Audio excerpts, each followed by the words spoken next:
Splatterhouse. And if this game is permanently burned into your memory, there's likely a laundry list of reasons why. Maybe it's the extreme gore. Maybe it's the unique atmosphere and situations. Maybe, and most likely, it's the insanely difficult, non-intuitive frustration gameplay. Seriously, this game is kind of agonizing to play. It's painfully obvious all the development went into the aesthetics of it rather than the playability. You get a punch, some awkward kicks, this slide move, and a giant-bodied main character you have to dodge and navigate around an insane amount of obstacles with.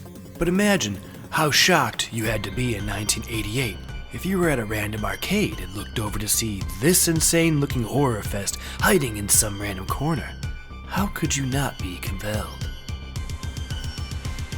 It's really hard to, I guess it's maybe you're trying to do better every time you come in than what you did the time before. You'd be like, damn, it's a game where I'm in the Evil Dead house playing as Jason Voorhees fighting Nightmare on Elm Street / Night of the Living Dead monsters and ghosts? Sign my ass up. But why do symbolic stylized visuals like this captivate us so much? Why does simply putting on a mask add so much equity interest to our collective minds? No one cared who I was. No, not that. It's no secret that as mortal beings, well, most of you I assume, we have a fascination with death. Since the beginning of humanity, cultures have devised ways to celebrate, mourn, and fight against death and the spirit world. And they did it in costumes. Whether it be Ghanaians in West Africa and their burial celebrations, wearing red and black attire, the Mexican Day of the Dead dressing in skeletons to celebrate the shift in seasons and honor the fallen, or Gaelic pagan rituals like Samhain, in which our modern Halloween is based on, celebrating and gathering strength at the end of the harvest season and entering into the dark, cold winter. Our modern culture has colorfully collected into tropes, such as the ever-popular and useful collection of frights as the haunted house. In the flat. Now we're going to take a look inside, but I must warn you, this is not for the timid at heart. Now, to encapsulate a lot of wildly emotive visual ideas, scares, and atmosphere, the haunted house archetype is a perfect foundation to play with an audience's emotions and keep it contained in a manageable environment, which we have seen all over cinema.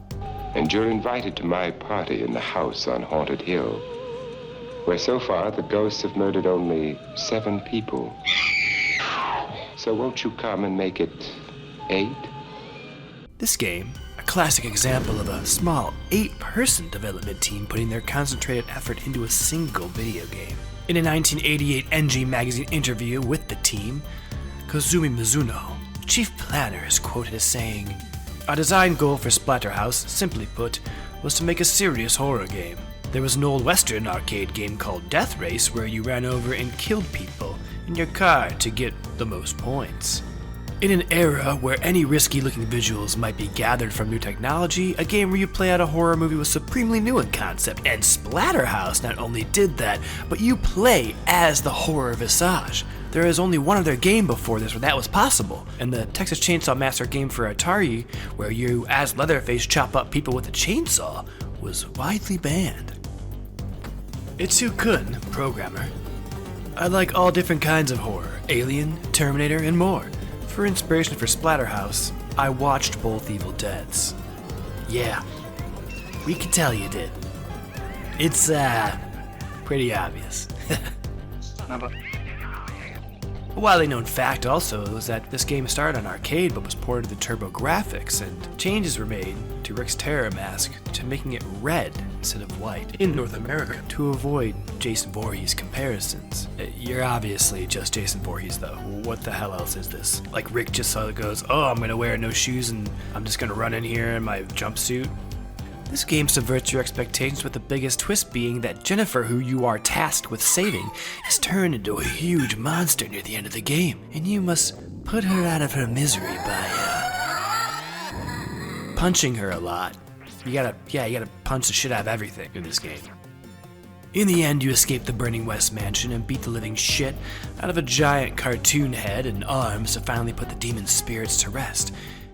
As the sequel Splatterhouse 2, released on Sega exclusively, expands further and dramatically gorier into these visuals, you are once again tasked with entering another mansion on the West property and trying to save Jennifer. And after beating the living shit out of a bajillion more monsters and jumping over insane things and dodging the most ridiculous amount of stuff you've ever seen in a video game with linear gameplay, you do, in the end, peace out on a boat and live happily ever after, having defeated another round with the evil spirit. The third and final installment of the original series also landed on Sega Genesis, and you just get huge from eating spirit spheres and run around another mansion, beating the shit out of baddies, and this time trying to save both Jennifer again and your son David, trying to thwart the evil one's ability to get this crystal and take the world over. I mean, it comes down to some pretty small stakes shit.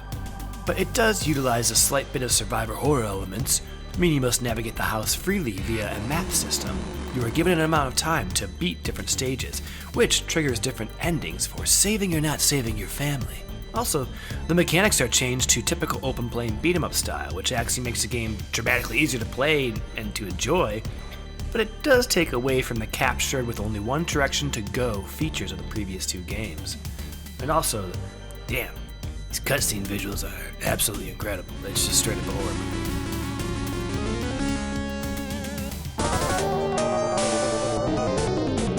In the end, Splatterhouse is the penultimate example of a horror homage game, likely never to be bested in its innocent strives to bring gamers the visuals and feelings of 70s and 80s horror films. Plus, literally every game in this series has the most fucking banging soundtrack. Listen to that bass go off.